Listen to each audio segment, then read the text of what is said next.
Hello friends, welcome to the GTU studies channel. આ વિડીયોની અંદર હું તમને ડિઝાઇન ઓફ ક્વાર્ટર જોઈન્ટ અથવા જેનું બીજું નામ છે સોકેટ એન્ડ સ્પિગોટ જોઈન્ટ એની ડિઝાઇન છે હું તમને એક્સપ્લેન કરીશ. આ જે છે એ સોકેટ એન્ડ સ્પિગોટ જોઈન્ટ અથવા ક્વાર્ટર જોઈન્ટની આખી ફૂલ એસેમ્બલ થયેલી ફિગર છે, જેમાં મેઇનલી 3 પાર્ટ્સ હોય છે. એ પાર્ટ્સમાં કયા કયા નોમેનક્લેચર આવે છે, એ 3 પાર્ટ્સ કયા છે, એના માટે લાસ્ટ વિડીયો જે છે એ ખાસ કમ્પલસરી જોયેલો હોવો જોઈએ, તો જ તમને આજનો વિડીયો ડિઝાઇન છે એ સમજાશે, નહીંતર તમને 50% પણ એમાં ખ્યાલ આવશે નહીં. તો પહેલાં એ વિડીયો જોઈ લેજો, પછી આ વિડીયો સ્ટાર્ટ કરજો. તો એ જો વિડીયો જોયેલો હોય તો મેં તમને એમાં આ 10 નોમેનક્લેચર ડિફાઇન કરીને સમજાવેલા છે કે આ 10 નોમેનક્લેચર છે એને કહેવાય basic terms of quarter joint. એમાં અલગ અલગ 3 ટાઈપના પાર્ટ્સ આવે છે ક્વાર્ટર જોઈન્ટમાં, જેમાં અહીંયા મેં બ્લુ પેનથી જે ડ્રો કરીને બતાવ્યું છે, જે અંદરથી હોલો હોય છે, એને કહેવાય સોકેટ. એની અંદર બીજો એક પાર્ટ ઇન્સર્ટ થશે જે મેં ગ્રીન પેનથી ડ્રો કરીને બતાવેલું છે, એને કહેવાય સ્પિગોટ. અને આ બંને પાર્ટ્સ જ્યારે એકબીજા સાથે મેચ થઈ જાય તો બંનેની અંદર હોલ બનાવેલો હોય છે, જે મેં અહીંયા ડોટેડ લાઇન વડે ડ્રો કરેલું છે. એ હોલની અંદરથી આ રેડ કલરની પેનમાંથી જે મેં ડ્રો કરેલું છે એ પાસ કરશું, જેને કહેવાય ક્વાર્ટર પિન. એટલે ટોટલ 3 પાર્ટ્સ હોય છે, સોકેટ, સ્પિગોટ અને ક્વાર્ટર. આ ત્રણેય પાર્ટ્સના અલગ અલગ ડાયમેન્શન જેને કહેવાય નોમેનક્લેચર ઓફ ક્વાર્ટર જોઈન્ટ. અને આ 10 નોમેનક્લેચર ફાઇન્ડ કરવા એટલે એને કહેવાય ડિઝાઇન ઓફ ક્વાર્ટર જોઈન્ટ. બહુ જ સિમ્પલ. એટલે ડિઝાઇન ઓફ ક્વાર્ટર જોઈન્ટ છે એનો ન્યુમેરિકલ ડિઝાઇન સાવ ઇઝી છે, પણ એ થોડીક લેન્ધી છે. એનું કામ શું કામ રીઝન છે? કારણ કે આ 10 તમારે નોમેનક્લેચર ફાઇન્ડ કરીને આપવાના છે, અને 10 નોમેનક્લેચર ફાઇન્ડ કરવા માટે 10 ઇક્વેશન તમારે યુઝ કરવા પડશે. તો ઇક્વેશન યાદ રાખવા પડશે, તો એ યાદ ઇઝીલી રહી જાય એના માટે આજનો વિડીયો જુઓ, ખૂબ જ જરૂરી છે, જેમાં હું તમને ઇક્વેશન કઈ રીતે રિયલમાં ડેવલપ થયા એ હું તમને સમજાવું. તો સૌથી પહેલા આ છે એ સોકેટ એન્ડ સ્પિગોટ જોઈન્ટ અથવા ક્વાર્ટર જોઈન્ટ એવું કહી શકીએ. તો આ જ્યારે વર્કિંગમાં છે ત્યારે અહીંયા લેફ્ટ સાઈડનો રોડ, જેને હું નામ આપવું હોય સપોઝ તો એ નામ આપી દઉં, અને રાઈટ સાઈડનો રોડ જેને હું સપોઝ નામ આપવું હોય તો બી નામ આપી દઉં. તો આ બે રોડને કનેક્ટ કરવા માટે આ વચ્ચેનો પોર્શન યુઝ થાય છે, જેને ક્વાર્ટર જોઈન્ટ કહેવાય. તો જ્યારે બે રોડને કનેક્ટ કરશો અને બંનેમાં પાવર, મોશન કે એવું કંઈક ટ્રાન્સમિટ કરશો, ત્યારે આ જોઈન્ટ ઉપર અમુક ટાઈપના સ્ટ્રેસ પ્રોડ્યુસ થતા છે. અને સ્ટ્રેસ પ્રોડ્યુસ થાય એટલા માટે જ આપણે એના ડાયમેન્શન છે અમુક ફિક્સ કરવા પડે, જેથી કરીને બ્રેક ન થઈ જાય, તૂટી ન જાય. તો એ કયા કયા ટાઈપના આમાં સ્ટ્રેસ જનરેટ થશે એ મેઇનલી તમને ખબર હોવી જોઈએ. તો ક્વાર્ટર જોઈન્ટની અંદર ટોટલ 3 ટાઈપના સ્ટ્રેસ જનરેટ થાય છે. આ 3 ટાઈપના સ્ટ્રેસ સિવાય બીજા કોઈ ટાઈપના સ્ટ્રેસ તમારે કન્સિડર કરવાની જરૂર નથી ક્વાર્ટર જોઈન્ટની અંદર. તો આ 3 ટાઈપના સ્ટ્રેસ કયા કયા છે એ ખાલી તમારે એકવાર જોવાના છે, યાદ રાખવાના છે. જેમાં ફર્સ્ટ, ક્વાર્ટર જોઈન્ટની ડેફિનેશન જો તમે ઇન્ટ્રોડક્શન ટુ ક્વાર્ટર જોઈન્ટ જોયું હોય તો એમાં મેં કીધેલી છે કે આવા કોઈ બે રોડને કનેક્ટ કરવા માટે યુઝ થાય છે, જેમાં રોડ ઉપર ટેન્સાઇલ અથવા કમ્પ્રેસિવ સ્ટ્રેસ લાગતા હોય, કમ્પ્રેસિવ કે ટેન્સાઇલ લોડ લાગતા હોય એવા રોડ છે. એટલે પહેલો જે સ્ટ્રેસ જનરેટ થશે એ મોસ્ટ ઓફ કેસમાં ટેન્સાઇલ લોડ માટે આપણે લઈ લઈએ તો sigma T tensile stress generate થશે, જે વર્ક કરે એવો હોવો જોઈએ. એટલે એ સ્ટ્રેસનું આખું નામ છે એ પરમિસિબલ ટેન્સાઇલ સ્ટ્રેસ એવું રાખી દીધું છે. એટલે કે એક સ્ટ્રેસ જે આની ઉપર ડેવલપ થતો હોય છે એ છે sigma T, permissible tensile stress. Okay, હવે આમાં 3 પાર્ટ છે, સોકેટ, સ્પિગોટ અને ક્વાર્ટર. તો સોકેટ અને સ્પિગોટનું મટીરિયલ છે ને એ ઓલવેઝ સેમ જ હોય. એટલે સોકેટ અને સ્પિગોટનો સિગ્મા ટી ઓલવેઝ સેમ આવશે. પણ ક્વાર્ટર જોઈન્ટનું અથવા ક્વાર્ટર પિનનું મટીરિયલ સોકેટ એન્ડ સ્પિગોટ કરતાં જો અલગ યુઝ કરવામાં આવતું હોય તો ક્વાર્ટર પિનનો અલગ જ સિગ્મા ટી તમને આપેલો હશે રકમમાં, જ્યારે ન્યુમેરિકલ કેલ્ક્યુલેટ કરવો હોય તો, ત્યારે ડિઝાઇન કરવાની હોય ત્યારે. પણ જો તમને એક જ સિગ્મા ટી આપ્યો હોય અથવા તો તમને કહી દીધું હોય કે ત્રણેયના મટીરિયલ સેમ છે, તો ત્રણેયનો સિગ્મા ટી એક જ થશે, કારણ કે મટીરિયલ ચેન્જ થાય તો જ એનો પરમિસિબલ ટેન્સાઇલ સ્ટ્રેસ ચેન્જ થતો હોય છે. એટલે સિગ્મા ટી છે એ તમે બંને મટીરિયલ માટે અલગ એ હોઈ શકે અને સેમ એ હોઈ શકે. એ ન્યુમેરિકલ તમે ક્લિયર કરશો ત્યારે તમને વધારે સમજાશે. પછી આમાં બે પાર્ટ્સ વચ્ચે મોશનના કારણે ક્રશિંગ સ્ટ્રેસ જનરેટ થાય છે. ક્રશિંગ સ્ટ્રેસ જનરેટ થાય છે, જેને આપણે સિગ્મા સી વડે બતાવી દઈએ તો સિગ્મા સી છે એ છે પરમિસિબલ ક્રશિંગ સ્ટ્રેસ. એટલે કે બે પાર્ટ જ્યારે કોન્ટેક્ટમાં હોય ત્યારે બંને પાર્ટ વચ્ચે જે સ્ટ્રેસ જનરેટ થાય છે એને અત્યારે આપણે ક્રશિંગ સ્ટ્રેસ કહી દઈએ, અને એ જે પરમિસિબલ એની જે વેલ્યુ હોય છે એને કહી દઈએ sigma C permissible crushing stress. અને ત્રીજો સ્ટ્રેસ જનરેટ થશે એ નોર્મલ જ છે, જેમ ટેન્સાઇલ કે કમ્પ્રેસિવ જનરેટ થાય એમ એની સાથે સાથે ઓલવેઝ શિયરિંગ ફોર્સ લાગતા હોય, શિયરિંગ એક્શન પ્રોડ્યુસ થતી હોય, એટલે સાથે સાથે શિયરિંગ સ્ટ્રેસ જેને આપણે ટાવ સિમ્બોલ આપીએ છીએ, એટલે ટાવ એ તે જનરેટ થશે જેને આપણે કહી દઈએ it is a permissible shear stress. Okay, તો ટાવ જે છે એ છે પરમિસિબલ શિયર સ્ટ્રેસ. આ ત્રણ સ્ટ્રેસના નામ યાદ રાખજો. ક્વાર્ટર જોઈન્ટની જ્યારે ડિઝાઇન કરવાની છે ત્યારે ત્રણ સ્ટ્રેસના કારણે તે આપણે ડિઝાઇન કરવાની છે. ક્યારેક અમુક ડાયમેન્શન ફાઇન્ડ કરવા માટે સિગ્મા ટી નો યુઝ કરશું, અમુક ડાયમેન્શન ફાઇન્ડ કરવા માટે ક્યારેક સિગ્મા સી નો યુઝ કરશું, અમુક ડાયમેન્શન ફાઇન્ડ કરવા માટે ક્યારેક ટાવ નો યુઝ કરશું. કારણ કે અમુક ડાયમેન્શન એટલે જે ડાયમેન્શન જે જગ્યાના હોય ત્યાં કયો સ્ટ્રેસ ડેવલપ થાય છે એ પ્રમાણે એનો યુઝ થતો હોય છે. તો એ આપણે હવે વન બાય વન સ્ટાર્ટ કરી દઈએ. તો સૌથી પહેલા 10 ટોટલ બેઝિક ટર્મ્સ છે નોમેનક્લેચર, એમાંની સૌથી મેઇન ટર્મ્સ કઈ હોય, શેને કનેક્ટ કરવાનું છે, બે રોડને. તો રોડનો ડાયામીટર કેટલો રાખવો જોઈએ કોઈ સ્પેસિફિક ક્વાર્ટર જોઈન્ટ યુઝ કરતી વખતે ઈ ફાઇન્ડ કરવું પડે. એટલે સૌથી પહેલી ટર્મ્સ આવે છે ડાયામીટર ઓફ રોડ. અહીંયા મેં ફિગર વડે ડ્રો કરીને બતાવેલું છે. જ્યારે તમને ડિઝાઇન પૂછવામાં આવે 7 માર્કમાં તો ત્યારે તમારે આવી કોઈ ફિગર ડ્રો કરવી પડતી હોય છે. અને જે રોડને કનેક્ટ કરીએ છીએ એ સોલિડ રોડ છે, એટલે સોલિડ રોડ હોવાથી વચ્ચે કોઈ સ્પેસ નથી, એટલે મેં આ લાઈન છે એ આખા રોડમાં બતાવી દીધી. અને આ રોડ છે એનો ડાયામીટર ડિફાઇન કરી દીધો સ્મોલ ડી, જેને આપણે ફાઇન્ડ કરીને આપવાનું છે. હવે રોડ ઉપર ડાયરેક્ટલી રોડ કોઈ બીજા પાર્ટ સાથે ડાયરેક્ટ કનેક્ટેડ નથી, પણ રોડ ઉપર આપણે જે લોડ આપતા હોઈએ છીએ એ લોડ લાગતો હોય તો એ મોસ્ટ ઓફ કેસમાં ટેન્સાઇલ ઓર કમ્પ્રેસિવ હોય. તો આપણે એક એઝ્યુમ કરી લઈએ, સપોઝ ટેન્સાઇલ લોડ છે એ રોડ ઉપર આપીએ છીએ. કઈ રીતે, તો હું તમને ફરીવાર એસેમ્બલ થયેલી ફિગર બતાવી દઉં, જેમાં બે રોડ છે અને આ બે રોડ ઉપર ધારો કે જમણી બાજુ આ રીતે સિગ્મા ટી લાગે છે અથવા એને લોડ લાગે છે એવું બતાવી દઈએ સ્ટ્રેસની જગ્યાએ પી, અને ડાબી બાજુ પણ રોડ ઉપર લેફ્ટ સાઈડ ડાયરેક્શનમાં ટેન્સાઇલ લોડ લાગે છે પી કરીને.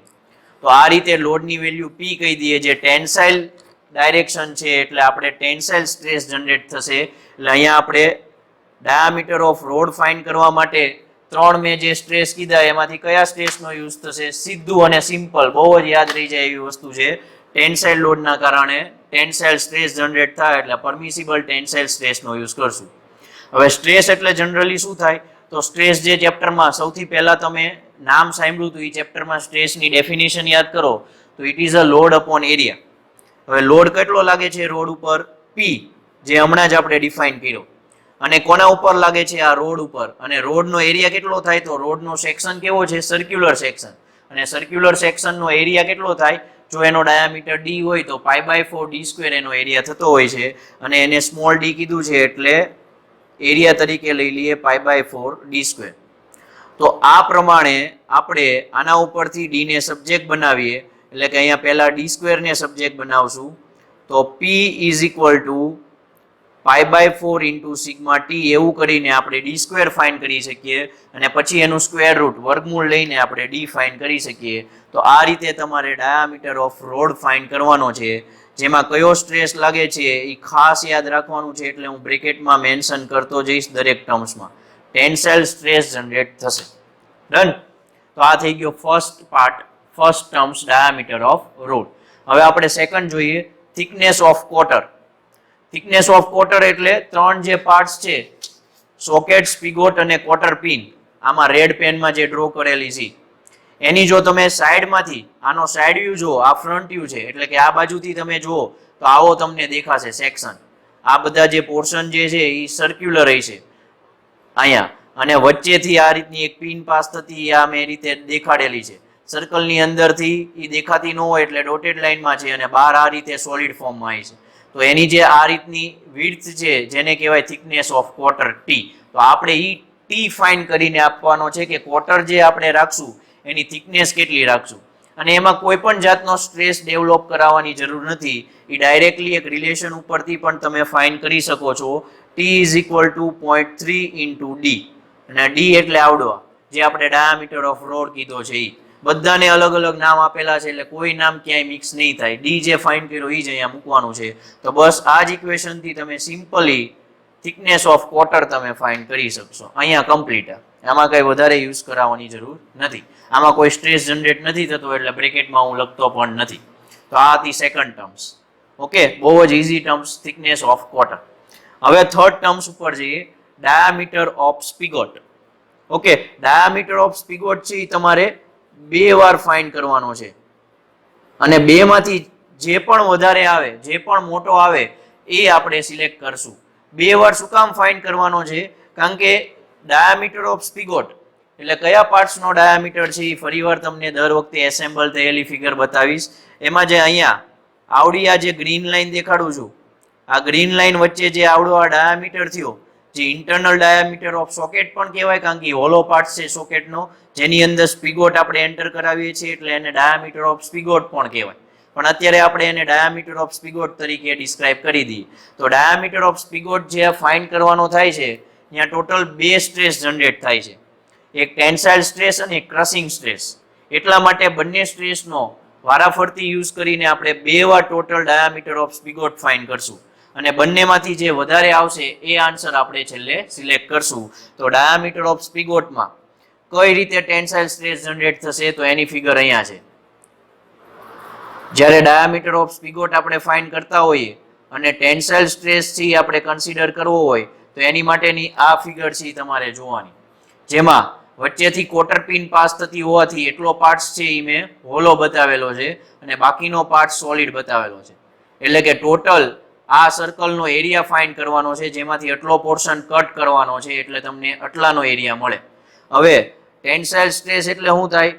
તો sigma T permissible tensile stress is equal to load upon આનો એરિયા. તો કેટલો એરિયા થશે? તો કે ટોટલ સર્કલનો એરિયા કેટલો થાય? π/4. એનો ડાયામીટર d1 છે, સ્પિગોટનો ડાયામીટર કેટલો છે? d1. તો π/4 d1² એનો આખા સર્કલનો એરિયા, જેમાંથી આ રેક્ટેન્ગ્યુલર કી બાદ કરવાની છે. અને રેક્ટેંગલનો એરિયા કેટલો થાય? લંબાઈ ગુણ્યા પહોળાઈ, ઊંચાઈ ગુણ્યા પહોળાઈ. આની ઊંચાઈ કેટલી છે? એટલે કે લંબાઈ d1 અને પહોળાઈ t. એટલે આ રેક્ટેંગલનો એરિયા d1 * t થશે. એ આપણે આખા સર્કલના એરિયામાંથી બાદ કરી દઈએ એટલે છેદમાં જે છે એ આખા સર્કલનો એરિયા π/4 d1² એમાંથી રેક્ટેંગલનો એરિયા d1 * t બાદ કરી દઈએ એટલો ટોટલ એરિયા થાય, જે લોડ અપોન કરવાથી આપણને પરમિસિબલ ટેન્સાઇલ સ્ટ્રેસનું ઇક્વેશન મળશે. આ ઇક્વેશનનો તમારે યુઝ કરવાનો છે ન્યુમેરિકલની અંદર સિગ્મા ટી મૂકીને d1 ફાઇન્ડ કરવા માટે. આ એકવાર d1 ફાઇન્ડ થયો. હવે આપણે બીજી વાર d1 ફાઇન્ડ કરીએ, જેમાં ક્રશિંગ સ્ટ્રેસ જ્યારે લાગતો હોય છે, કયો સ્ટ્રેસ સાથે સાથે લાગશે? સ્પિગોટ ઉપર ક્રશિંગ સ્ટ્રેસ પણ લાગતો હોય છે. તો ક્રશિંગ સ્ટ્રેસ માટે જ્યારે d1 ફાઇન્ડ કરવો હોય ત્યારે આ ફિગર યુઝ થાય.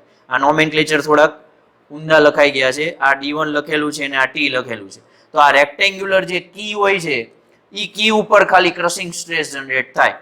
એટલે એરિયા ખાલી આ રેક્ટેંગલનો જ એરિયા લેવાનો છે અને સ્ટ્રેસ કયો જનરેટ થાય છે? Sigma C, crushing stress. એટલે permissible crushing stress is equal to, એમાંય તે લોડ અપોન એરિયા જ થાય સ્ટ્રેસ એટલે, તો પણ લોડ એટલે p અને એરિયા કેટલો લેશું? તો આ રેક્ટેંગલનો એરિયા એટલે કે d1 * t.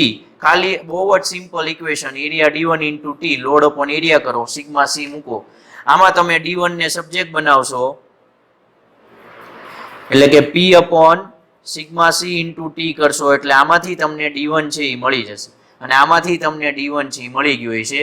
આ બેમાંથી જે લાર્જર વેલ્યુ હોય એ તમારી ફાઇનલ આન્સર થશે d1 નો, એટલે કે ડાયામીટર ઓફ સ્પિગોટ નો. આ યાદ રાખજો, ડાયામીટર ઓફ સ્પિગોટ માટે 2 સ્ટ્રેસ, ટેન્સાઇલ સ્ટ્રેસ અને ક્રશિંગ સ્ટ્રેસ વારાફરતી જનરેટ થશે એમ કન્સિડર કરીને 2 વાર d1 ફાઇન્ડ કરીને વેલ્યુ આપણે ફાઇનલ ફાઇન્ડ કરશું. ઓકે, હવે આપણે નેક્સ્ટ ટર્મ્સમાં આગળ વધીએ. નેક્સ્ટ છે ફોર્થ. સ્પિગોટના ડાયામીટર કરતા વધારે મોટો ડાયામીટર કોનો હોય? સ્પિગોટ કોલારનો. કારણ કે સ્પિગોટની ઉપર આરવાર એનો આ રેક્ટેન્ગ્યુલર ગ્રીન પેનમાં જુઓ તો પોર્શન જે દેખાય છે એને કહેવાય સ્પિગોટ કોલા. તો એનો ડાયામીટર આ d1 જે હતો સ્પિગોટનો એની કરતા થોડોક વધારે છે. પણ કેટલો વધારે છે? તો એને નામ આપી દઈએ d2 અને એ આપણે ફાઇન્ડ કરીએ. તો d2 ફાઇન્ડ કરવા માટે, એટલે કે ડાયામીટર ઓફ સ્પિગોટ કોલાર ફાઇન્ડ કરશો, તો સ્પિગોટ કોલાર ઉપર જે સ્ટ્રેસ લાગે છે ને એ ક્રશિંગ સ્ટ્રેસ છે, કારણ કે સ્પિગોટ કોલાર ઈ સોકેટ કોલાર આરે કનેક્શનમાં આવી છે અને એ કનેક્શનના કારણે બંને વચ્ચે ઘર્ષણ જેવું લાગતું હોય છે, જેને આપણે ક્રશ થાય એવું કહીએ છીએ, એટલે ક્રશિંગ સ્ટ્રેસ જનરેટ થશે, એટલે ક્રશિંગ કોલાર એવું કહી શકીએ, ક્રશિંગ સ્ટ્રેસ. અને ક્રશિંગ સ્ટ્રેસના કારણે આપણે D2 ફાઇન્ડ કરવાનું છે, એટલે ઇક્વેશન આવશે permissible crushing stress is equal to ઉપર આવશે લોડ અપોન આવશે એરિયા. તો એરિયા કેટલો લેવાનો, તો આટલો સેક્શન ઉપર ક્રશિંગ સ્ટ્રેસ જનરેટ થશે. એમાં જે અંદરનો ડાયામીટર છે, અંદરનું સર્કલ, ઈ છે સ્પિગોટનો ડાયામીટર D1 સ્મોલ D1 જે આપણે હમણાં ફાઇન્ડ કર્યું ઈ, અને જે બહારનો ડાયામીટર છે એ સ્પિગોટ કોલારનો ડાયામીટર છે સ્મોલ D2 જે આપણે ફાઇન્ડ કરવાનું છે ઈ. અને આ બંને વચ્ચે જે આ બંને સર્કલ વચ્ચે જે પાર્ટ હોય ને ઈ જ મેઇન પાર્ટ હોય, ઈ જ મેઇન તમારો સોલિડ પાર્ટ છે જેના ઉપર ક્રશિંગ પ્રોડ્યુસ થતું હોય. એટલે આપણે ખાલી આટલું જે ઇન્ક્લાઇન લાઇન કરેલું છે ને એટલા પાર્ટનો એરિયા જોઈએ છે, હોલો પાર્ટ નથી જોતો. તો એના માટે શું કરવું પડે, તો બહારના સર્કલના કારણે જે એરિયા થાય ઈ એમાંથી આપણે નાના અંદરના સર્કલનો જે એરિયા થાય એ બાદ કરી દેવાનો, જે ઘણા ટાઈમ પહેલાથી કરતા આવ્યા છીએ. એટલે એનો એરિયા થશે π/4, એ કોમન રહેશે, અને મોટો ડાયામીટર D2 સ્ક્વેર માંથી નાનો ડાયામીટરનો D1 સ્ક્વેર બાદ કરી દઈએ એટલે આપણને એનો એરિયા મળી જશે. એટલે sigma C is equal two આ ઇક્વેશન થશે, જેમાં આપણી પાસે બે ટર્મ્સ છે D1 અને D2, જેમાં આપણે D1 તો ઓલરેડી આના અગાઉની ટર્મ્સમાં ફાઇન્ડ કરી લીધું હોય છે, પછી D2 ફાઇન્ડ કરતા આવીશું, એટલે D2 ને સબ્જેક્ટ બનાવીને D2 તમે ફાઇન્ડ કરી શકશો. આ છે આપણો ટાર્ગેટ હતો અને આમાંથી ફાઇન્ડ થઈ જશે. ઓકે, તો હવે આપણે નેક્સ્ટ ટર્મ્સમાં આગળ વધીએ. ફિફ્થ ટર્મ્સ જેનું નામ છે હવે સ્પિગોટ નો ડાયામીટર થઈ ગયો, સ્પિગોટ કોલારનો ડાયામીટર થઈ ગયો. હવે સ્પિગોટ કોલારની થિકનેસ ફાઇન્ડ કરી. શું થાય સ્પિગોટ કોલારની થિકનેસ, તો એસેમ્બલીમાં ફરીવાર જોઈ લઈએ આપણે. આ જે છે એને સ્પિગોટ કોલાર કહેવાય. તો આ જેટલી થિકનેસ વાળો હોય છે ને, જે અહીંયા મેં બતાવેલું છે T1, એને કહેવાય સ્પિગોટ કોલારની થિકનેસ. એટલે કે T1 ફાઇન્ડ કરવાનું છે, થિકનેસ ઓફ સ્પિગોટ કોલાર. અને જ્યાં સ્પિગોટ કોલાર જ્યાં લાગતો હોય છે, જ્યાં આપણે થિકનેસ ફાઇન્ડ કરવી છે, જેના ઉપર શિયર સ્ટ્રેસ પ્રોડ્યુસ થતો હોય છે. કયો સ્ટ્રેસ પ્રોડ્યુસ થશે, જો કોલાર ઉપર તો આપણે હમણાં એવું કીધું કે ક્રશિંગ સ્ટ્રેસ જનરેટ થાય છે, પણ ફ્રન્ટ વ્યૂમાં જુઓ ત્યારે બે કનેક્શન હોય સોકેટ કોલાર અને સ્પિગોટ કોલાર વચ્ચેના, એટલે ક્રશિંગ થાય. આ તમારે થિકનેસ ફાઇન્ડ કરવી હોય તો તમારે સાઈડમાંથી જોવાનું છે. તો એ પ્રમાણે શિયર સ્ટ્રેસ જનરેટ થતો હોય છે, અને શિયર સ્ટ્રેસ અગેન ક્યાં જનરેટ થશે, કેટલો પોર્શન લેવો, તો મેં અહીંયા એની માટે ફિગર બતાવેલી છે કે જ્યારે તમે કમ્પ્રેસિવ સ્ટ્રેસ કે ટેન્સાઇલ સ્ટ્રેસ રોડ ઉપર લાગતા હો ત્યારે અહીંયા શિયર સ્ટ્રેસ જનરેટ થશે. અને શિયર સ્ટ્રેસ એટલે પણ લોડ અપોન એરિયા જ થાય, પણ એ લોડ અપોન એરિયા માટે લોડ તો P જ આવશે, પણ આનો એરિયા કેટલો આવશે એ જોવાનું છે. તો આના એરિયા એટલે કોના ઉપર લાગતો હોય શિયર સ્ટ્રેસ એ કહી દો, આ અંદરના ભાગમાં આવે શિયર સ્ટ્રેસ લાગશે, જેનો આપણે સર્ક્યુમફરન્શિયલ લઈ લઈએ, એટલે કે એનો પરિઘ પેરીમીટર એ કેટલું થાય, નાના સર્કલનું પેરીમીટર πD1 અને એની થિકનેસ કેટલી છે T1 જેટલી. એટલે આ જે છે એનો પરિઘ પેરીમીટર સર્ક્યુમફરન્સ ઇન્ટુ T1 લઈ લો એટલે એનો એરિયા થઈ જાય. એટલે કે tau is equal two P/πD1 T1 એટલું કરવાનું છે. હવે રકમની અંદર તમને ટાઉ આપેલું હોય છે, P આપેલું હોય છે, D1 તમને મળી ગયું હોય છે, એટલે તમને T1 છે એને સબ્જેક્ટ બનાવશો એટલે T1 તમને મળી જશે, જેને કહેવાય થિકનેસ ઓફ સ્પિગોટ કોલાર. ઓકે, તો આ હતું ફિફ્થ. હવે સિક્સ્થ જોઈએ, distance from end of slot. યાદ રાખજો સ્લોટ ક્યાં છે, સ્લોટ એટલે કે હોલો પાર્ટ. હોલો પાર્ટ આમાં એકમાં જ હોય સોકેટની અંદર. સોકેટમાં જે અંદરનો રેક્ટેંગલ ટાઈપ સ્ટ્રક્ચર છે ને એ ખાલી છે પહેલા, જેની અંદર આપણે સ્પિગોટને એન્ટર કરાવવાનો છે. એટલે આ એન્ડ ઓફ સ્લોટ કહેવાય છે, એ સ્લોટનો એન્ડ અને એન્ડ ઓફ સ્પિગોટ. તો આમાં હું તમને જો અહીંયા મેં બતાવેલું છે, અહીંયા લેફ્ટ સાઈડમાં જ્યાં ક્વાર્ટર પિન અથવા ક્વાર્ટર જે સ્ટાર્ટ થાય છે ત્યાંથી લઈને એન્ડ ઓફ સ્પિગોટ જ્યાં અહીં ડાબી બાજુ જ્યાં સુધી છે ત્યાં સુધી ઈ બે વચ્ચેનું હોરિઝોન્ટલ ડિસ્ટન્સ લઈ લો, એને કહેવાય A. ઈ મેં નોમેનક્લેચરમાં ડિફાઇન ઓલરેડી કરેલું છે. ઈ ડિસ્ટન્સ આપણે ફાઇન્ડ કરવાનું છે. તો ઈ ડિસ્ટન્સ ફાઇન્ડ કરતા માટે અગેઇન શિયર સ્ટ્રેસ જ પ્રોડ્યુસ થતો હોય છે, અને શિયર સ્ટ્રેસ છે ઈ ડિસ્ટન્સની ઉપર અને ડિસ્ટન્સની નીચે બંને સાઈડ પ્રોડ્યુસ થતો હોય છે. એટલે એના કારણે જે ટોટલ એરિયા થાય છે એટલે કે આપણે શિયર સ્ટ્રેસ ની આ લેશું permissible shear stress is equal to load upon area. એ ટોટલ લોડ છે આના ઉપરથી જ કેલ્ક્યુલેટ કરી શકો કે આ જે D1 છે એ ડાયામીટર લેવાનો છે પણ એ બંને સાઈડ લાગે છે એટલે ટોટલ ડાયામીટર 2 ઇન્ટુ D1 અને જે ડિસ્ટન્સ છે એ ડિસ્ટન્સ લઈ લઈએ એટલે એરિયા મળી જશે 2 ઇન્ટુ D1 ઇન્ટુ A. અને આની અંદર D1 આપણને ઓલરેડી મળી ગયો છે, ટાવ આપેલો હોય, P આપેલો હોય એટલે તમારે A ને સબ્જેક્ટ બનાવવાનો છે અને A તમને મળી જશે જેને કહેવાય distance from end of slot to end of spigot. આ રીતે યાદ રાખજો શિયર સ્ટ્રેસ આ બંનેમાં જનરેટ થશે. આ થિકનેસ જ છે એક પ્રકારની, એટલે થિકનેસ જ્યાં મોસ્ટ ઓફ હોય છે ને ત્યાં શિયર સ્ટ્રેસ જનરેટ થતો હોય છે. ઓકે, હવે આપણે લઈએ next seventh data. Seventh data એટલે કે હવે સોકેટના અંદર જઈએ. સોકેટનો બહારનો ડાયામીટર ફાઇન્ડ કરીએ. બહારનો એટલે આ જે છે એ અંદરનો થયો, જે આપણે સ્પિગોટનો ડાયામીટર D1 છે એવું કહી દીધું. હવે આપણે આ બહારની બ્લુ પેનથી જે દોરેલું છે અહીંથી અહીં સુધીનું એને કહેવાય બહારનો ડાયામીટર સોકેટનો, એટલે કે આઉટર ડાયામીટર ઓફ સોકેટ, જેને આપણે નામ આપી દઈએ કેપિટલ D1. ઓકે, તો આઉટર ડાયામીટર એટલે કે આઉટસાઇડ ડાયામીટર ઓફ સોકેટની અંદર અગેઇન ટેન્સાઇલ સ્ટ્રેસ જનરેટ થશે કારણ કે ડાયરેક્ટલી રોડ આરે કનેક્ટેડ હોય. જે સોકેટ છે એ ડાયરેક્ટલી રોડ આરે કનેક્ટેડ હોય એટલે રોડનો જે લોડ હોય અથવા રોડનો જે સ્ટ્રેસ હોય ડાયરેક્ટલી ક્યાં જનરેટ થઈને ટ્રાન્સફર થાય રોડ ઉપર, એટલે કે સોકેટ ઉપર, એટલે ત્યાં ટેન્સાઇલ સ્ટ્રેસ જનરેટ થશે. તો ટેન્સાઇલ સ્ટ્રેસ જનરેટ થાય ત્યારે એની ફિગર કંઈક આવી લેવાની છે કે અંદરનો ડાયામીટર કેટલો હોય સોકેટનો, સ્મોલ D1 જેટલો, સ્પિગોટના ડાયામીટર જેટલો જ, ઇન્ટરનલ ડાયામીટર ઓફ સોકેટ, અને બહારનો ડાયામીટર કેટલો કીધો સોકેટનો D1. તો આ બે વચ્ચે શું જનરેટ થતું હોય છે, ટેન્સાઇલ સ્ટ્રેસ જનરેટ થાય. વચ્ચે હોલો પાર્ટ હશે જેમાં જનરેટ નહીં થાય.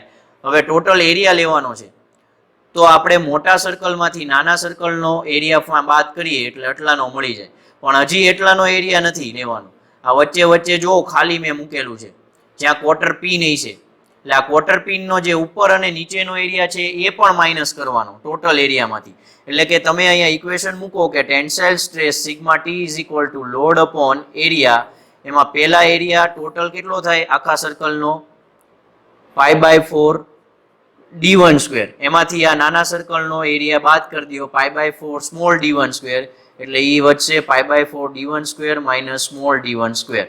અને હજી એમાંથી કયો એરિયા બાદ કરવાનો, આ ઉપર અને નીચેની કીનો એરિયા.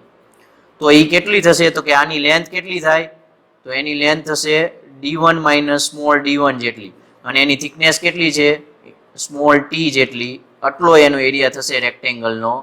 આ રેક્ટેંગલની હાઇટ થઈ ગઈ D1 માઇનસ D1 અને એની વિડ્થ થઈ ગઈ. આ ટોટલ એરિયા છે એ આમાંથી બાદ કરી દો એટલે એરિયા આખો મળી જાય, જેમાં આપણને અગાઉની ટર્મ્સમાંથી T મળી ગયું છે, સ્મોલ D1 મળી ગયો છે, સિગ્મા T આપેલું હોય, P આપેલું હોય, એટલે શું મળી જશે કેપિટલ D1 તમને આમાંથી મળી જશે. તમે એની ઉપર કોન્સન્ટ્રેટ કરશો એટલે. ઓકે, તો આ રીતે તમારે આગળ હાલવાનું છે. હવે આપણે નેક્સ્ટ ટર્મ્સમાં જઈએ 8 નંબરની ટર્મ્સ. 8 નંબરની ટર્મ્સ એટલે આ સાઈડ અહીંયા ડાયામીટર ઓફ સોકેટ કોલાર. કોને કહેવાય સોકેટ કોલાર? અગેઇન તમને ફિગરમાં લઈ જઈએ તો ફિગરની અંદર તમે અહીં જોઈ શકો છો આ જે મોટો પાર્ટ જે છે સૌથી મોટો ડાયામીટર કોનો હોય સોકેટ કોલારનો. તો આ જે છે સોકેટ કોલાર એનો ડાયામીટર ફાઇન્ડ કરવો છે. તો અગેઇન સેમ રીતે જ ફાઇન્ડ થશે, જેમાં નાનો સર્કલ એટલે કે સોકેટનો ઇન્ટરનલ ડાયામીટર D1 લેવાનો અને મોટો સૌથી ડાયામીટર જે ફાઇન્ડ કરવો છે એ કેપિટલ D2 લેવાનું.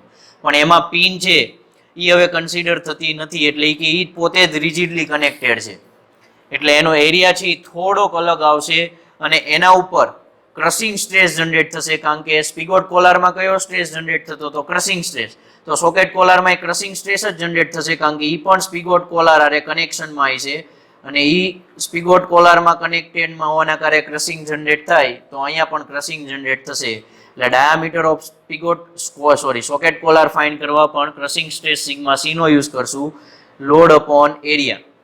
હવે એરિયામાં ખાલી તમારે અહીંયા મેં ઇન્ક્લાઇન લાઇન બતાવી છે ને એટલા જ પોર્શનનો એરિયા લેવાનો છે અને એ રેક્ટેંગલ ટાઈપ છે જેની હાઇટ કેટલી થશે તો capital D2 minus small D1 જેટલી એની હાઇટ થશે અને એની વિડ્થ છે એ સ્મોલ T જેટલી છે.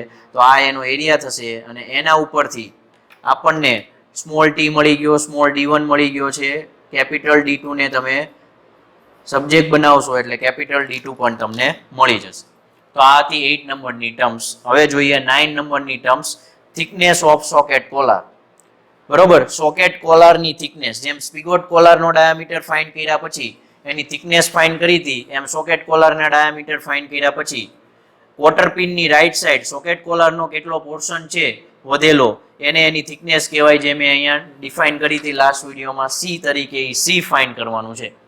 અને થિકનેસ આવે એટલે આપણે મોસ્ટ ઓફ મેં કેસમાં કીધું એ પ્રમાણે શિયર સ્ટ્રેસ પ્રોડ્યુસ થતો હોય, એટલે થિકનેસ ફાઇન્ડ કરવા માટે અગેઇન કયો સ્ટ્રેસ જનરેટ થતો હોય છે, શિયર સ્ટ્રેસ, અને એનો યુઝ કરીને આપણે થિકનેસ ફાઇન્ડ કરશું, જેમાં ઇક્વેશનમાં ટાવ આવશે શિયર સ્ટ્રેસના કારણે, અને tau is equal to load upon area. પણ અહીંયા તમે એરિયા એનો જોઈ શકો છો, એ એરિયા છે એમાં અગેન શિયર સ્ટ્રેસ થી બંને બાજુ જનરેટ થતું હોય એટલે 2 આવશે.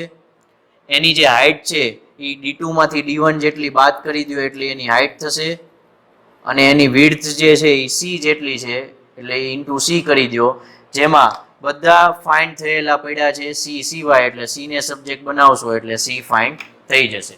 તો આ છે એ છે thickness of socket Kolar, 9 terms.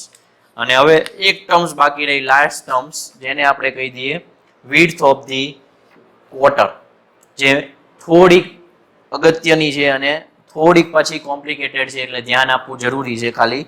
હવે વિડ્થ ઓફ ક્વાર્ટર એટલે ક્વાર્ટર જે રીતે ફિટ થયેલું છે ને એ પ્રમાણે જે રોડ ઉપર લોડ લાગે છે ને એ લોડ ડાયરેક્ટલી ક્વાર્ટર ઉપર પણ ટ્રાન્સફર થઈ શકે છે. એટલે ઈ લોડના કારણે જે સ્ટ્રેસ જનરેટ થાય ને એ ડાયરેક્ટલી લોડના કારણે થયો છે, જેના કારણે શિયર સ્ટ્રેસ જનરેટ થાય એના ઉપર. એટલે એક સ્ટ્રેસ જે છે એ ડાયરેક્ટ શિયર સ્ટ્રેસ લાગતો હોય છે ક્વાર્ટર પિન ઉપર, અને બીજો સ્ટ્રેસ એના ઉપર લોડ એવી રીતે લાગે છે જેથી કરીને એનું બેન્ડિંગ પણ થઈ શકે છે, જે તમે અગાઉના ચેપ્ટરમાં સ્ટડી કરી ગયા છો, બેન્ડિંગ સ્ટ્રેસ કોને કહેવાય, બેન્ડિંગ કેવી રીતે થાય, તો એ જ પ્રમાણે બેન્ડિંગ પણ થતું હોય છે, એટલે બેન્ડિંગ સ્ટ્રેસ પણ જનરેટ થશે. એટલે અગેઇન આપણે જેમ સ્પિગોટ કોલાર ખાલી સ્પિગોટનો ડાયામીટર સ્મોલ d1 બે વાર ફાઇન્ડ કર્યો હતો અને એમાંથી જે વધુ આવે એને સિલેક્ટ કરવાનું કીધું, તો એવી જ રીતે આમાં પણ વિડ્થ ઓફ ક્વાર્ટર તમારે બે વાર ફાઇન્ડ કરવાની છે, અને એમાંથી જે વધુ આવે એ તમારે સિલેક્ટ કરવાનું છે. તો ફર્સ્ટ આપણે ડાયરેક્ટ શિયર સ્ટ્રેસ જ્યારે જનરેટ થતો હોય એના ઉપરથી કેટલી વિડ્થ લેવાની એ આપણે ફાઇન્ડ કરીએ. તો શિયર સ્ટ્રેસનો સિમ્બોલ ટાવ લઈ લઈએ, ઇઝ ઇક્વલ ટુ શું થાય, લોડ અપોન એરિયા.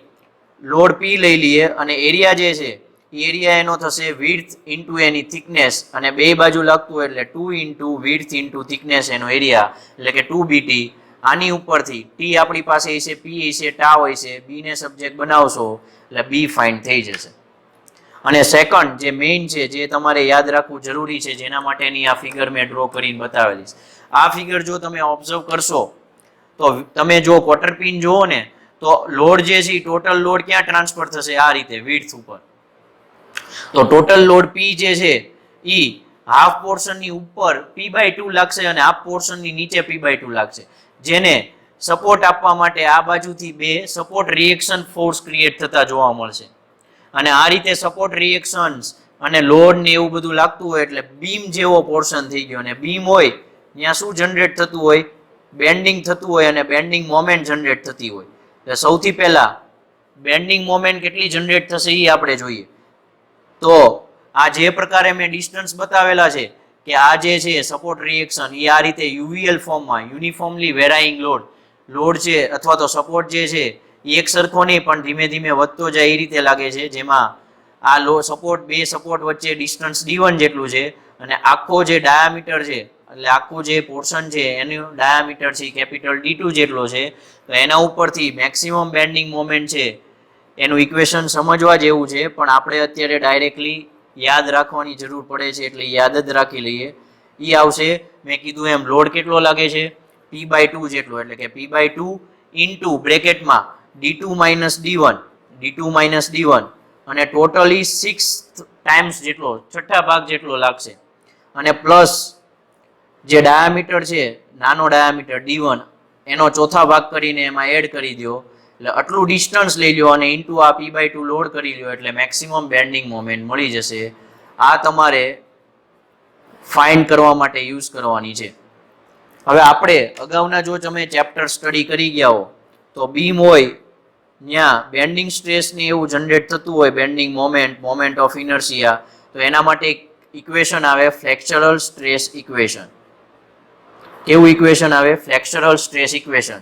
જે ઇક્વેશન તમને અહીંયા લખી દઉં, m by I is equal to sigma b by y is equal to E by R. આ યાદ આવી જવું જોઈએ, આઈ હોપ. તો આ ઇક્વેશન ઉપરથી આપણે E by R નું કાંઈ કામ નથી, એટલે આ બેના ફોર્મમાં સિગ્મા બી ને સબ્જેક્ટ બનાવો, જેને કહેવાય બેન્ડિંગ સ્ટ્રેસ, એટલે એ થઈ જશે m into y by I. y એટલે સેન્ટર એક્સિસ થી લેફ્ટ સાઈડ અને રાઈટ સાઈડ નું ડિસ્ટન્સ મેક્સિમમ. તો સેન્ટર એક્સિસ થી આ બાજુ અથવા આ બાજુ લેફ્ટ અથવા રાઈટ કેટલું ડિસ્ટન્સ થાય? b/2 જેટલું ડિસ્ટન્સ થાય. તો એના ઉપરથી y ની જગ્યાએ આપણે શું મૂકી શકીએ? b/2. તો એના ઉપરથી આપણે b/2 મૂકીએ એટલે એ જે ઇક્વેશન છે એ મળશે m into b/2 upon I. હવે m કેટલું છે? તો m ની વેલ્યુ અહીંયાથી ફાઇન્ડ કરેલી હોય એ અહીંયા મૂકવાની, અને I તો I નું ઇક્વેશન મૂકી દઉં m into b/2, અને I જે છે એ I તમારું થશે TB³ ના છેદમાં 12. શું થશે? TB³ ના છેદમાં 12. હું કામ TB³ ના છેદમાં 12? કારણ કે મોમેન્ટ ઓફ ઇનર્શિયા એ રીતે જનરેટ થાય છે, જેમાં T છે એ સિંગલ આવશે અને વિડ્થ છે એનો ક્યુબ આવશે, અને અપોન 12, કારણ કે રેક્ટેન્ગ્યુલર પોર્શન છે. T ઇઝ અ રેક્ટેન્ગ્યુલર કી, અને રેક્ટેંગલનો મોમેન્ટ ઓફ ઇનર્શિયાનું ઇક્વેશન જો તમે આમ નામ યાદ રાખેલું હોય તો it is a BD³/12. B એટલે વિડ્થ, D એટલે ડાયામીટર, તો એના ઉપરથી આના નોમેનક્લેચર TB છે એટલે TB³/12. અને આમાં T તમારી પાસે છે, બરોબર છે, એમ તમે આમાંથી ફાઇન્ડ કરી શકો છો, કારણ કે બધા ડેટા છે. સિગ્મા બી આપેલો હોય છે એટલે તમારે પાસે બી નો આન્સર મળી જશે. તો અહીંયા પણ તમને બી મેળવો, આમાં પણ તમને બી મેળવો, અને બેમાંથી જે બી ની વેલ્યુ વધારે આવે એ બી ની વેલ્યુ તમારી final answer. It is the larger value of B is the final answer of width of the quarter. Okay, આ રીતે ત્રણેય પાર્ટ્સ અલગ અલગ હોય છે, જે મેં લાસ્ટ વિડીયોની અંદર તમને બતાવેલું છે. ખાલી હું તમને એકવાર દેખાડવા માટે જ ત્યાં મૂકેલું છે, જેથી કરીને તમે લાસ્ટ વિડીયો જોઈ લો તો તમને બેટર સમજાઈ જશે. તો આ હતું ડિઝાઇન ઓફ ક્વાર્ટર જોઈન્ટ, આખા બધા પાર્ટ્સના બધાનો ડાયમેન્શનની ડિઝાઇન. હવે જુઓ, આનો જે ન્યુમેરિકલ છે ને એ ખૂબ જ ઇઝી છે. શું કામ? કારણ કે કોઈ પણ જાતના ટ્વિસ્ટ વગર ખાલી તમારે વેલ્યુ મૂકવાની છે ઇક્વેશનમાં. પણ એક શરત, ઇક્વેશન બધાના જે ડાયમેન્શન ફાઇન્ડ કરવા માટે જે ઇક્વેશન યુઝ થતું હોય એ જ ઇક્વેશન તમને યાદ આવવું જોઈએ, તો જ ડીટો ટુ ડીટો માર્ક આવવાની પોસિબિલિટી વધારે. તો આ ડિઝાઇન છે જેના ઇક્વેશન 2-3 વાર તમારે રિપીટ કરવા પડે તો જ તમને યાદ રહે. કારણ કે ઇવન ધેટ મારે પણ અત્યારે જો યાદ કરવા હોય તો મારે પણ 1-2 વાર લખીને જોવા પડે છે. આ વિડીયો બને એટલો રિપીટ કરજો અને લખીને પ્રેક્ટિસ કરજો, જેથી કરીને ન્યુમેરિકલ પણ તમને ઇઝીલી આવી જાય. અને 7 માર્કનો આનો ન્યુમેરિકલ છે એ કન્ફર્મ છે, હશે ને હશે. ઓકે, તો આઈ હોપ તમને આ વિડીયો સમજાણો હોય છે. તો વિડીયોને લાઇક કરો, શેર કરો એન્ડ સબસ્ક્રાઇબ કરો GTU સ્ટડીઝ ચેનલ. અને વધારેમાં ઇન્ફોર્મેશન જોતી હોય તો વેબસાઇટ પણ અવેલેબલ છે www.gtustudies.com. વિડીયો જોવા બદલ થેન્ક યુ.